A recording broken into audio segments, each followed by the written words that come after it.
여기 예수님께서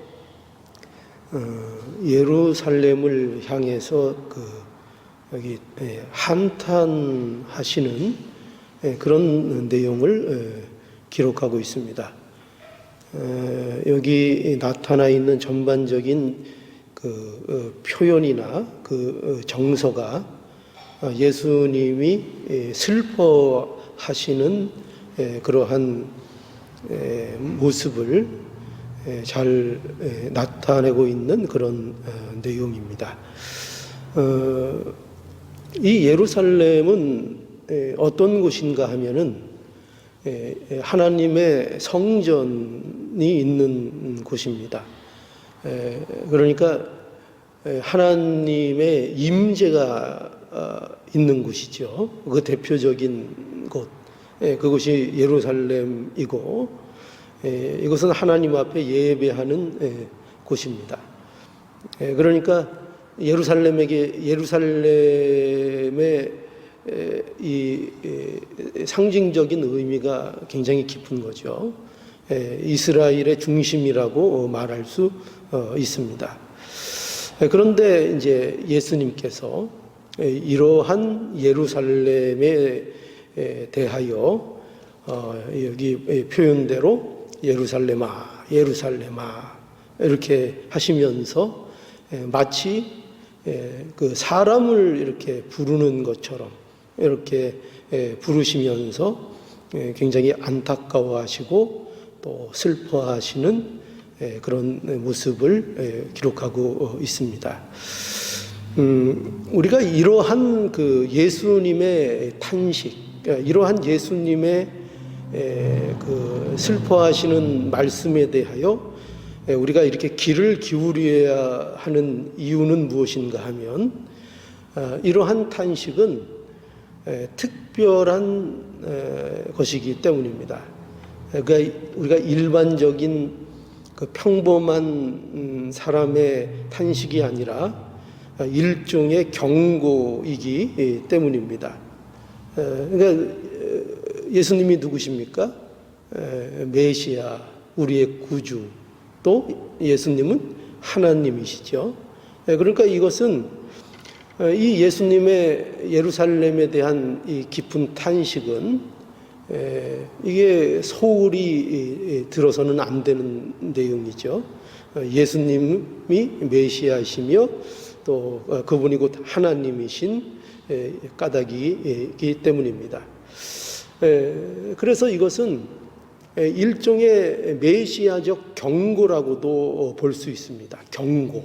여러분 경고하면은 우리가 벌써 조금 정신이 들죠. 경고. 경고는 뭐죠? 신호입니다. 어떤 거냐면은 너희가 잘못되었다. 지금 잘못된 길로 가고 있다 하는 것에 대한 위험성을 알리는 경고라고 볼 수 있습니다. 그러면 그 경고가 있으면은 그 경고가 무슨 뜻이죠? 경고가 있으니 너희들은 망해라 그런 뜻일까요? 경고를 통해서 돌아서라, 돌이키라는 것을 말씀하고 있는 겁니다. 그러니까 돌이키지 않으면 뭐가 있다는 거예요? 위험하다는 거죠. 그러니 돌이키지 않으면 너희가 어려움과 위험에 처할 것이다 하는 것이 이 경고인 것입니다. 그래서 오늘 이 예수님의 탄식, 예수님의 슬퍼하심에 대해서 우리가 보면서 과연 무엇에 대하여 이렇게 예수님께서 경고하고 계신가 하는 것을 우리가 좀 살펴보겠습니다. 오늘 이 본문에 보면 예수께서 예루살렘이 왜 경고를 받고 있는 하면 하나님의 은혜를 거부하는 자들에 대한 경고를 보여주고 계신 것입니다. 그러니까 이 37절에 보면 그래서 한번 볼까요? 예루살렘아 예루살렘아 이렇게 부르시죠. 선지자들을 죽이고 내게 파송한 자들을 돌로 치는 자여 암탉이 그 새끼를 날개 아래 품은 같이 아래 모음같이 이렇게 돼 있죠. 내 날개 아래 모음같이 내가 내 자녀를 모으려 한 일이 몇 번이냐. 그러나 너희가 원치 아니하였도다. 여기 보는 대로 예루살렘아 예루살렘아 이렇게 말씀합니다. 이 표현은 이스라엘 전체를 뜻하는 표현입니다. 그러니까 예수님께서는 이스라엘을 어떻게 부르고 계신가 하면은 선지자들을 죽이고 내게 파송한 자들을 돌로 치는 자요 이렇게 또 부르십니다. 하나님께서는 이스라엘 역사 속에 그러니까 끊임없이 하나님께서 간섭해 주셨다는 거예요. 그죠? 때마다 역사마다 시대마다 어떤 일이 있을 때마다 선지자들을 통해서 또 하나님의 사람들을 보냄을 통해서 항상 하나님께서 말씀해 주시고 간섭해 주시고 어떻게 살아야 하는지, 그죠? 우리가 늘 고민하는 문제들이 아닙니까? 과연 우리가 어떻게 살아야 되는지 이런 문제들에 대해서 이스라엘의 역사 속에서 끊임없이 하나님께서 은혜를 베풀어 주셨다는 것입니다. 그런데 여기 예수님의 말씀에 보면 이렇게 돼 있죠. 마치 암탉이 그 새끼를 날개 아래 모음같이 내가 내 자녀를 모으려 한 일이 몇 번이냐 이렇게 말씀하셔서 얼마나 이 하나님께서 이스라엘에 대하여 강력한 은혜를 베풀기를 원하시고 얼마나 그들을 강력하게 사랑하시는지에 대해서 잘 말씀해 주고 있습니다. 마치 뭐가 같이요? 어미가 그 새끼를 지키는 그 본능적인 사랑으로 그 새끼를 지키는 그런 사랑과 같이 말이죠. 그러니까 이 사랑은 어떤 사랑입니까? 굉장히 원시적인 사랑이라고도 볼 수 있죠. 동물적인 사랑. 여러분 동물적인 사랑 얼마나 강렬합니까? 그죠? 그러니까 그것을 잘 표현하고 있는 것입니다. 이처럼 하나님께서 이스라엘을 사랑하셨다는 것입니다. 그런데 어떻게 했어요? 이러한 사랑에 대해서 이러한 하나님의 은혜에 대하여 이스라엘이 어떻게 했다는 거죠? 거부했다는 것입니다. 여기 말씀대로 그러나 너희가 원치 아니하였도다. 그래서 예수님께서 이걸 분명히 말씀하고 계시죠. 예수님의 경고의 핵심이 뭘까요? 그 핵심은 이스라엘이 하나님의 은혜를 거절했다는데 이 예수님이 말씀하시는 경고의 핵심이 있습니다. 이스라엘이 거부했다는 거예요. 이스라엘이 그렇게 하나님께서 은혜를 베풀기를 원하시지만 이스라엘이 그것을 스스로 원치 않았다는 거예요. 그것을 말씀하고 있는 것입니다. 여러분, 사람이 왜 심판을 받는가? 과연 왜 심판이 있어야 하는가? 그것은요, 인간이 스스로 그 길을 선택하기 때문인 것이죠. 많은 사람들이 이 일에 대해서 오해를 하고 있습니다. 사람들이 하나님을 어떻게 생각하는가? 하나님을 잔인하고 무서운 하나님이라고 생각합니다. 하나님은 마치 잘하나 못하나 이렇게 지켜보고 있다가 못하면은 얼른 하나님께서 심판하시고 정죄하시는 그런 하나님이라고, 이렇게 하나님은 잔인한 하나님이라고 오해하고 비판하는 사람들이 굉장히 많이 있습니다. 그러나요, 하나님은 결코 그런 분이 아니죠. 하나님은 어떤 분이에요? 하나님은 은혜로운 분이시고 사랑이 무한하신 분이십니다. 하나님은 그의 자녀들에게 복을 주기를 기뻐하시는 그런 하나님이십니다. 물론 하나님이 뭐를 행하십니까? 마냥 좋다는 게 아니에요. 하나님은 때때로 공의를 행하시는 하나님이세요. 그래서 공의를 베푸십니다. 그러나 우리가 잊지 말아야 될 건 뭐냐면 그 공의마저도 뭡니까? 그 공의는요, 결코 하나님이 무섭거나 하나님이 잔인한 하나님으로서의 공의를 말씀하는 거 아닙니다. 그건 뭐죠? 그 공의도 하나님의 사랑을 이루기 위한 공의라는 것을 언제나 놓치면 안 됩니다. 그래서 하나님은 누구보다도 뭘 원하시는 분이에요? 그의 백성들에 대해서 복이 있기를 원하시고, 또 하나님은 사실 하나님은 누구도 멸망받기를 원하지 아니하시는 하나님이신 것입니다. 하나님은 은혜로우시고 하나님은 자비로운 분이십니다. 그래서 여러분, 우리에게 하나님이 뭘 주셨습니까? 또 하나님이 우리에게 율법을 주셨습니다. 그런데 율법을 주신 이유도 한번 잘 생각해 보세요. 왜 율법을 주셨죠?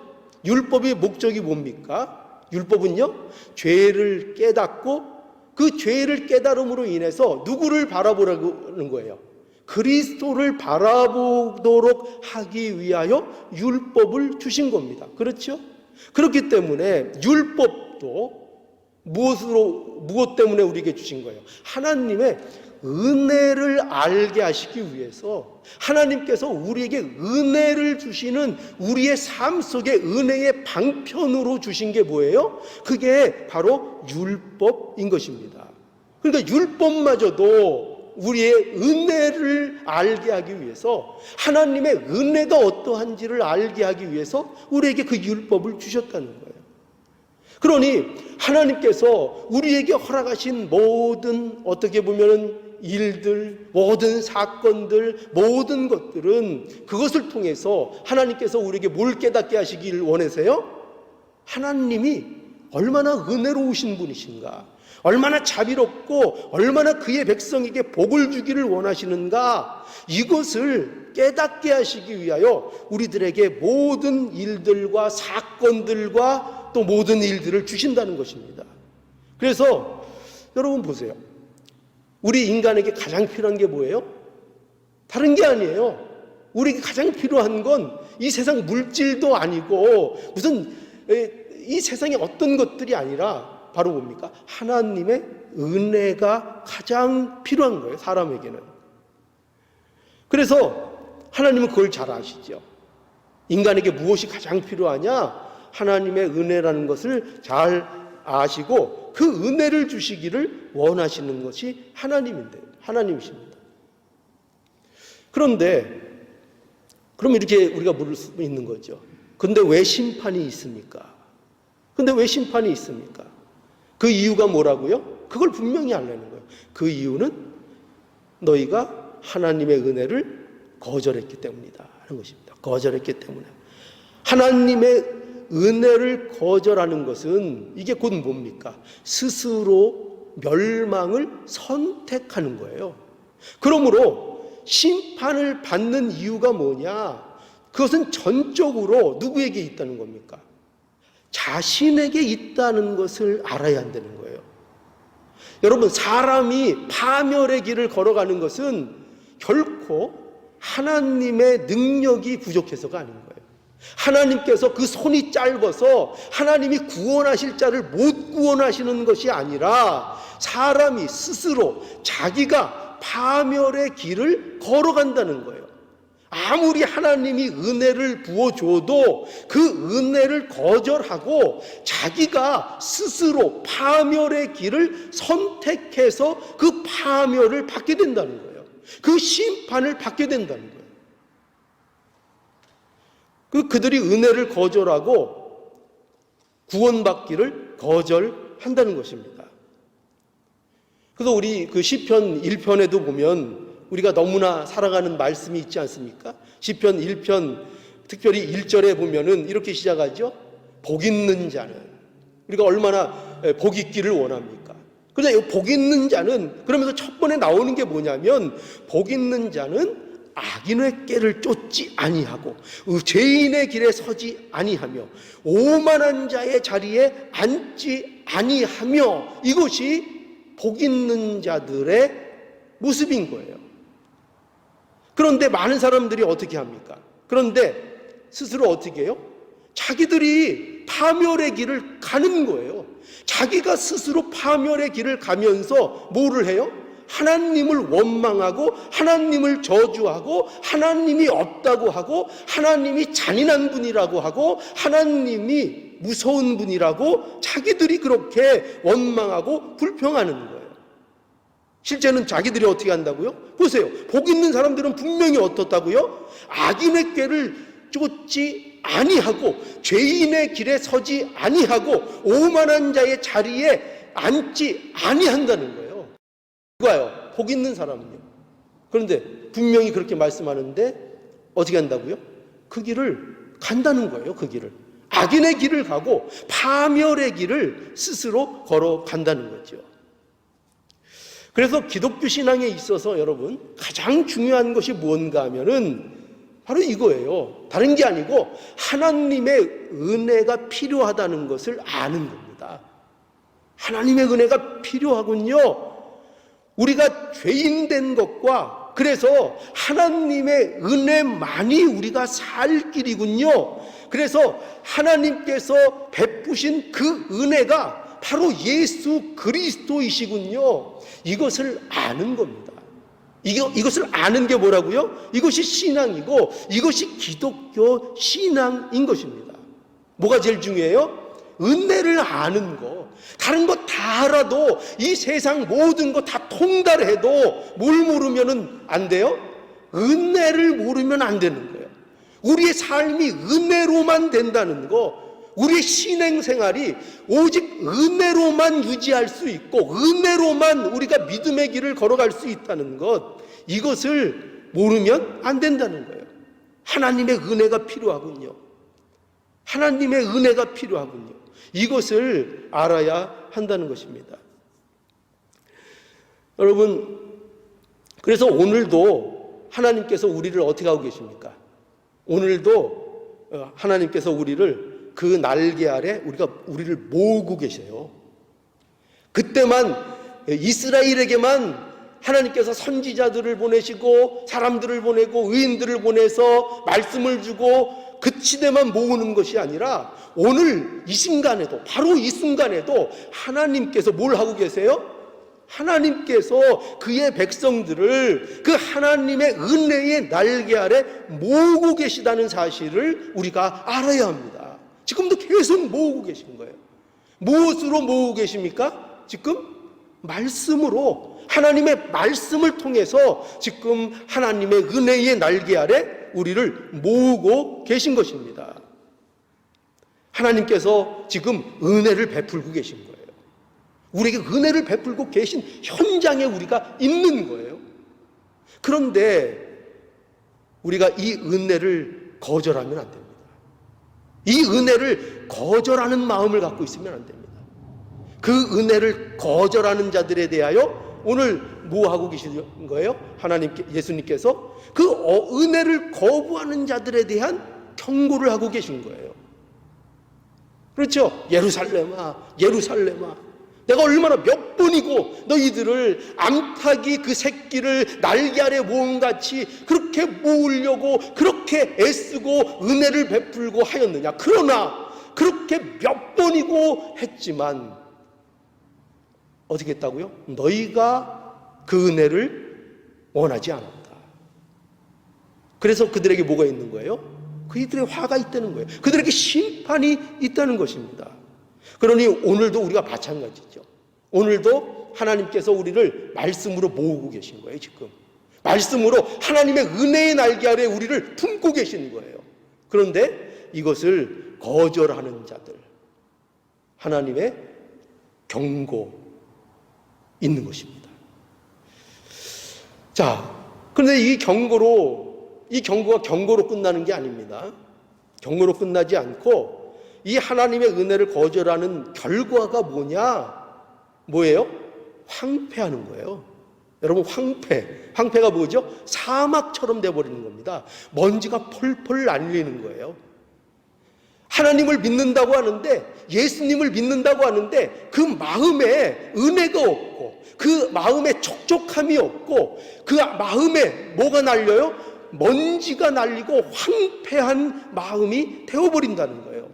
뭘 거절하는 자들이요? 하나님의 은혜를 거절하는 자들. 그걸 누가 그렇게 만든다고요?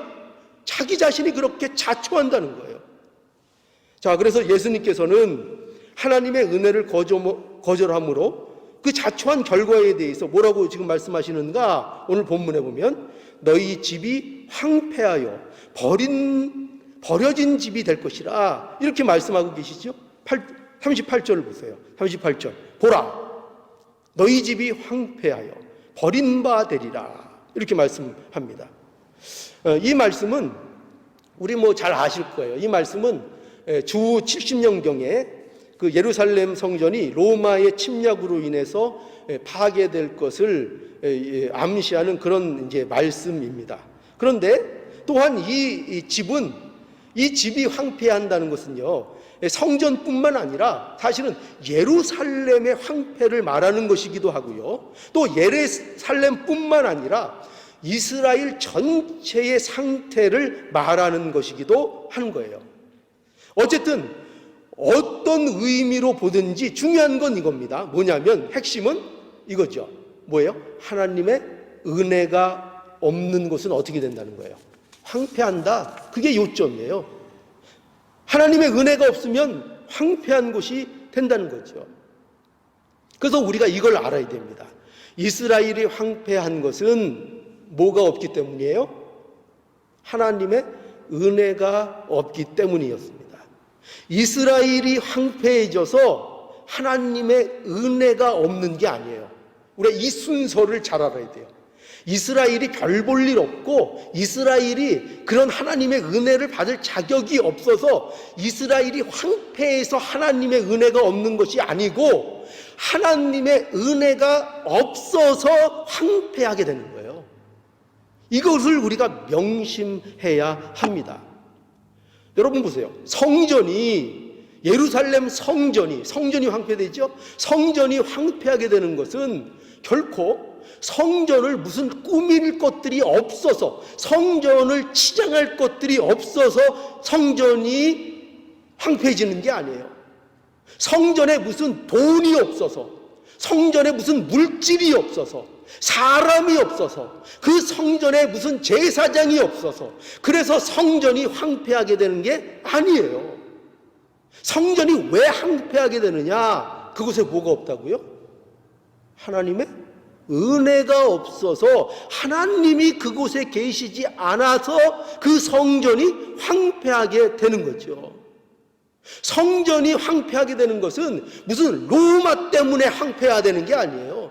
로마가 침략해서 그 무력 때문에, 적 때문에 황폐되는 것이 아니고 뭐 때문에 황폐되는 거예요? 하나님이 버리셨기 때문이에요. 하나님의 은혜가 떠났기 때문이에요. 그래서 황폐해지는 겁니다. 여러분, 우리에게 과연 어떻습니까? 우리에게 황폐함이 있습니까? 만약에 우리의 마음이 황폐해졌다면 그 이유를 우리는 바로 알아야 해요. 한번 우리 마음을 좀 이렇게 잘 천천히 한번 들여다보시기 바랍니다. 우리의 마음이 혹 황폐해졌다고 느껴지십니까?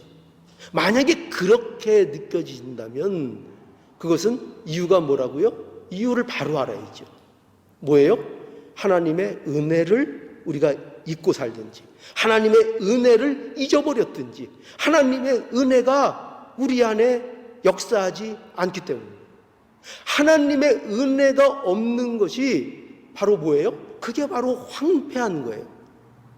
곧 다른 말로 얘기하면 예수 그리스도가 없는 것이 황폐해요.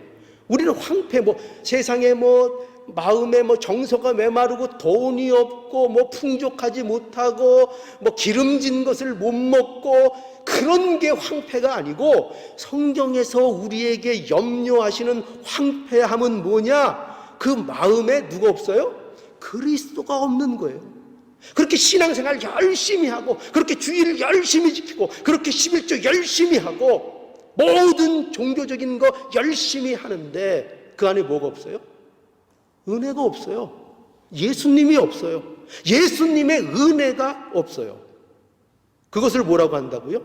그것이 황폐함이라는 거예요. 이것을 우리에게 알려는 거죠. 정말 황폐가 뭔가. 세상에 황폐한 거 원하는 사람이 아무도 없죠. 그런데 우리의 삶이 어떻다고요? 황폐를 원하지 않는데 그 황폐의 결과를 우리가 스스로 자처한다는 거예요. 여러분, 그리스도가 없는 마음이 황폐합니다. 그렇죠? 율법을 아무리 율법으로 자신을 깨끗이 하려고 해도 그 마음에 그리스도가 없으면 그 마음이 황폐한 거예요. 여러분, 교회가 아무리 화려하게 치장되어 있어도 그 교회에 그리스도가 계시지 않으면 그 안에는 외식과 불법만이 가득 찬 황폐한 교회가 되는 거예요. 생명이신 그리스도가 없으면 그 교회는 회칠한 무덤과 같이 되는 거예요. 그리스도가 없는 세상은 황폐한 세상이 되는 거예요. 아무리 세상적으로 의학이 발달하고 문화가 발달하고 문명이 발달하고 사람들이 교양으로 치장을 해도 세상은 황폐한 거예요. 아무리 풍족을 누려도 그 세상은 황폐한 거예요. 아무리 우리 가정이 돈이 많고 모든 것이 다 갖춰져 있고 남이 부러워하는 그런 가정이라도 자녀들이 다 직장 좋고 공부 잘하고 다 그런 가정이라도 그 가정에 예수 그리스도가 없으면, 하나님의 은혜가 없으면 그 가정은 황폐한 가정인 거예요. 그러나 그거 다 없어도, 그렇죠? 세상이 말하는 그 성공 있으면 좋겠죠. 그러나 그거 없어도 예수 그리스도가 우리의 가정에 계시면 그 가정은 은혜로운 가정, 충만한 가정, 생명이 넘치는 가정이 되는 것입니다. 여러분, 아까도 말씀드렸지만 세상은 누구도 황폐하게 되는 것을 원하는 사람이 없어요. 그런데 사람들은 황폐한 것을 싫어하면서 황폐한 결과가 나오는 길을 갑니다. 그게 뭐라고요? 하나님의 은혜를 거절하는 거예요. 예수 그리스도를 거절하는 거예요.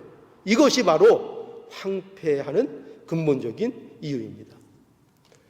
그래서 바울이, 여러분, 그 에베소 성도들을 위해서 기도한 내용 중에 그래서 이런 기도의 내용이 있는 거죠.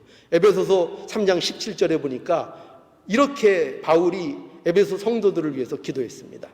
믿음으로 말미암아 그리스도께서 너희 마음에 계시게 하옵시고, 이렇게 기도했습니다. 바울이 에베소 성도들을 위해서 뭐라고 기도했다고요? 그리스도께서 그 에베소 성도들의 어디에 계시게 해달라고요? 마음에 계시게 해달라, 이렇게 바울이 간절히 기도했던 겁니다. 왜 이렇게 기도할까요? 왜 이런 기도가 필요하죠? 예수 그리스도의 피로 세워진 교회가 있고 거기에 성도들이 모였는데 그 성도들의 마음에 뭐가 없을 수 있다는 거예요?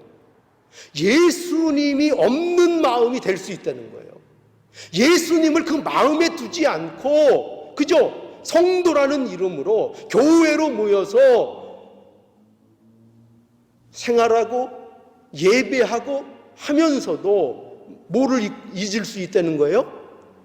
예수 그리스도를 마음에 두지 않고 예수님으로 살지 않고 그저 겉만 열심히 닦는 그런 성도가 될 수 있다는 거죠. 그러니 바울이 뭐를 기도합니까? 제발 이 에베소 교회 성도들이, 우리 성도들이, 사랑하는 하나님의 사람들이 그 마음에 예수 그리스도를 두게 해주시옵소서. 그 마음에 그리스도께서 계셔서 그 그리스도께서 그들의 삶을, 그들의 마음을 주장하는 그러한 삶이 되도록 해 주시옵소서. 그리스도 따로, 나의 삶 따로, 교회 생활 따로, 세상 생활 따로 그런 자들이 되지 않게 하시고 정말 은혜를 사모하는 그러한 하나님의 자녀들이 되게 해 주시옵소서. 그렇게 기도하고 있는 거예요. 여러분, 그래서 제일 무서운 게 뭐냐? 우리 성도들이 신앙생활하면서 제일 무서운 게 뭔지 아세요? 제일 무서운 게 뭐냐면 예수님을 그 마음에 모시지 않고 잘 되는 겁니다. 뭐가 제일 무섭다고요? 예수님을 그 마음에 모시지 않고도 잘 되는 거예요. 그러니까 이런 거죠. 예수님을 마음에 모시지 않고 내 마음대로 예수님이 없는 것처럼 사는데 마음이 편한 거예요. 마음이 불편하지 않아요. 어떤 어려움도 없어요. 예수님 없이도 마음이 편하고. 어떤 교회가 가장 위험한 교회냐?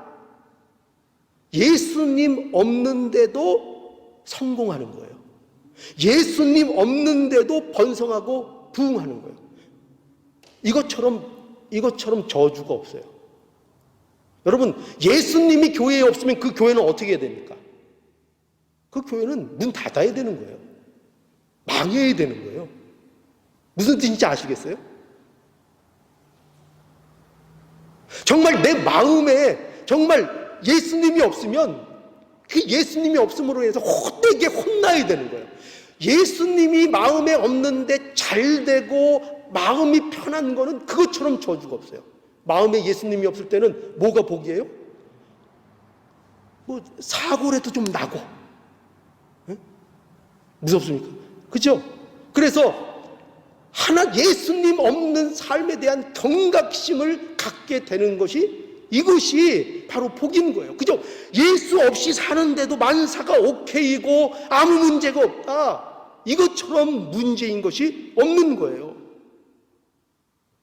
예수 없이 성공하고 예수 없이 번성하고 예수 없이 아무 일 없고 그것처럼 무서운 것이 없는 거죠. 이것이 뭐예요? 이것이 황폐한 겁니다. 이것이 황폐한 거예요. 자, 그런데 이러한 황폐는요, 이 황폐로 또 끝나는 게 아니에요. 이 황폐는 우리에게 또 무엇을 불러일으키는가? 이 황폐는 우리가 어두움에 처하게 만들어버립니다. 어두움.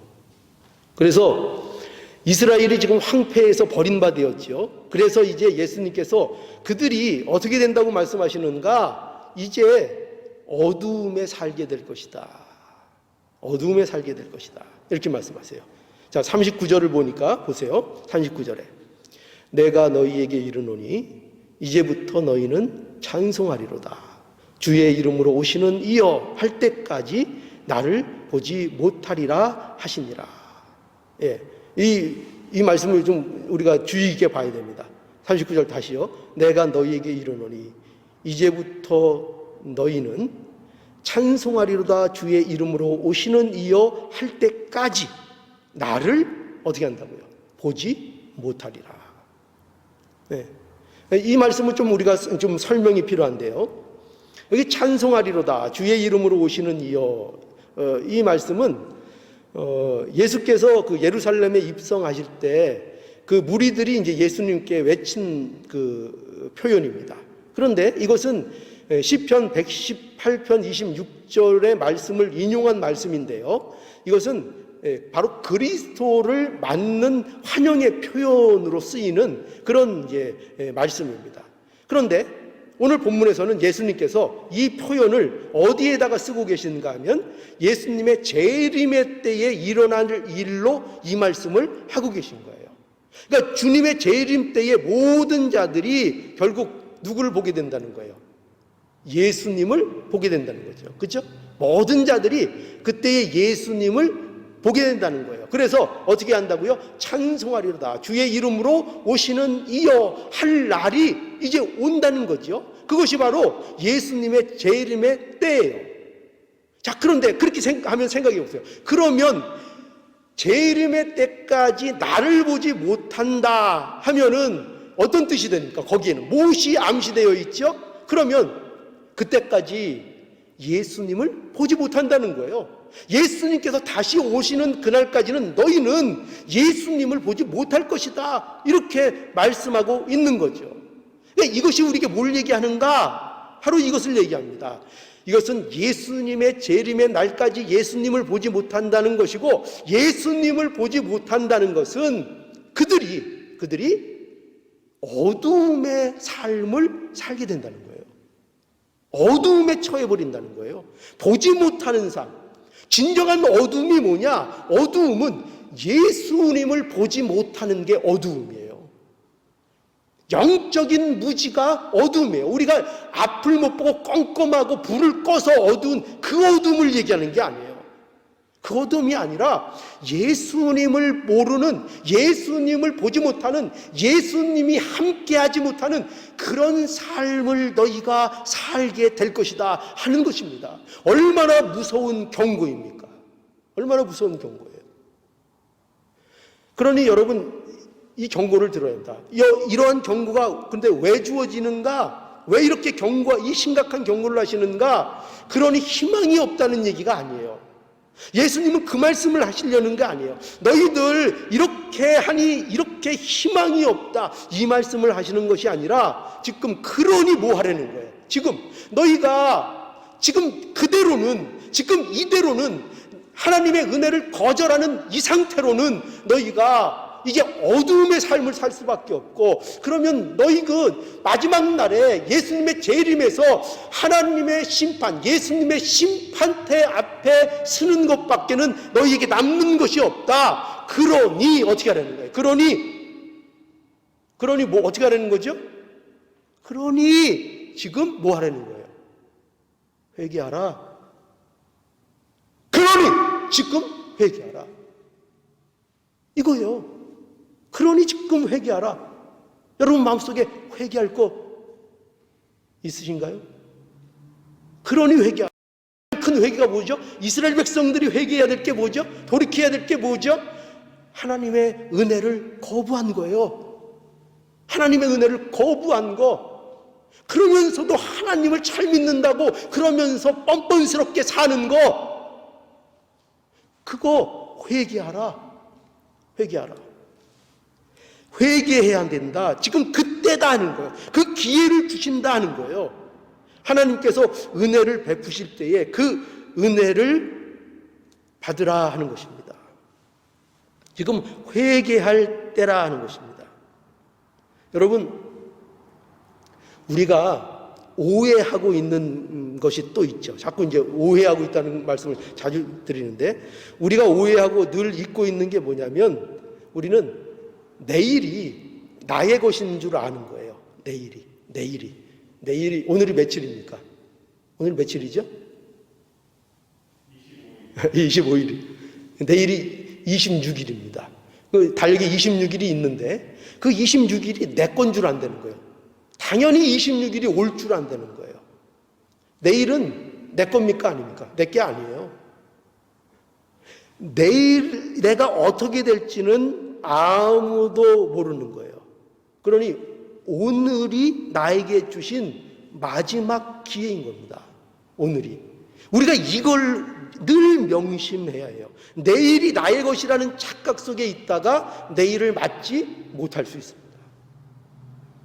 우리는 오늘이 하나님이 주신 기회라고 생각해야 하는 것입니다. 그렇기 때문에 다른 거는 내일로 다 미루는 한이 있어도 결단코 우리가 미루면 안 되는 게 있죠. 그게 뭘까요? 그게 예수 믿는 거죠. 그죠? 왜 우리가 이렇게 예수를 목 놓아 틈만 나면 예수 그리스도를 믿으라는 것, 하나님의 은혜를 강조하고 그것을 외쳐야 하는가? 오늘 그 기회를 우리가 얻어야 하기 때문입니다. 내일이 없기 때문입니다. 우리는 결코 예수 구주를 믿는 일에 있어서 결코 미루어서는 안 됩니다. 예수님을 보지 못하는 것이 곧 어둠이에요.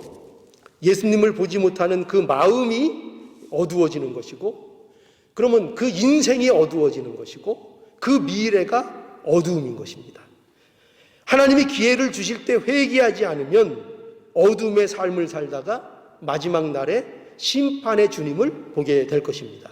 누구든지 그러나 주님을 영접하고 환영하며 하나님의 은혜를 받는 자는 주님을 보게 될 것이며 주님의 빛의 세계로, 생명의 세계로 사는 놀라운 은혜를 입게 될 것입니다. 우리에게 하나님의 은혜가 없다면 우리는 황폐한 자가 될 것입니다. 버림받은 것이 될 것입니다. 우리의 삶은 어둠이 될 것입니다. 그러나 하나님의 은혜 안에 거하면 우리가 어디에 있든지 그곳이 아무리 척박한 광야라고 할지라도 적과 꿀이 흐르는 천국이 될 것이며 우리는 빛 가운데 걸어가는 안전한 곳이 그곳이 될 것입니다. 이것이 우리에게 약속하시는 하나님의 약속입니다. 그러니 오늘도 하나님의 은혜를 거절하지 마십시오. 오늘도 하나님께서 말씀을 통해서 또 여러 가지 사건을 통해서 은혜를 베풀어 주시는데 그 하나님의 은혜를 결코 굳은 마음으로 인하여 거절하지 마시고 그 은혜의 역사에 순종하시는 복된 자들이 되기를 오늘도 간절히 바랍니다.